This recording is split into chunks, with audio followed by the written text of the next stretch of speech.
محترم سامعین اکرام، السلام علیکم ورحمۃ اللہ وبرکاتہ۔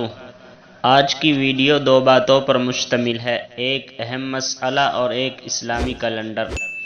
مسئلہ یہ ہے، کیا فرماتے ہیں علماء دین و مفتیان شرع متین مسئلہ ذیل کے بارے میں کہ ایک شخص نے وضو کیا، دوران وضو اس کی ناک سے یا دانت سے خون نکلنے لگا، برابر خون نکلنے کا سلسلہ جاری ہے، تو وہ کیسے وضو کرے اور نماز پڑھے؟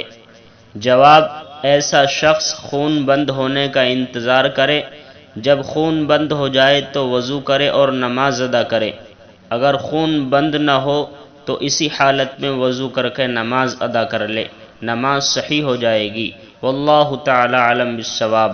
اور آج کا کیلنڈر یہ ہے، آج ہندوستان اور آس پاس کے ملکوں کے اندر چاند کی تاریخ ہے 24 شوال المکرم، اور آج سعودی عربیہ کے اندر چاند کی تاریخ ہے 25 شوال المکرم سن 1443 ہجری، اور آج انگریزی تاریخ ہے 26 مئی 2022 عیسوی، اور آج جو دن ہے وہ جمعرات کا دن ہے، یعنی تھرسڈے۔ السلام علیکم۔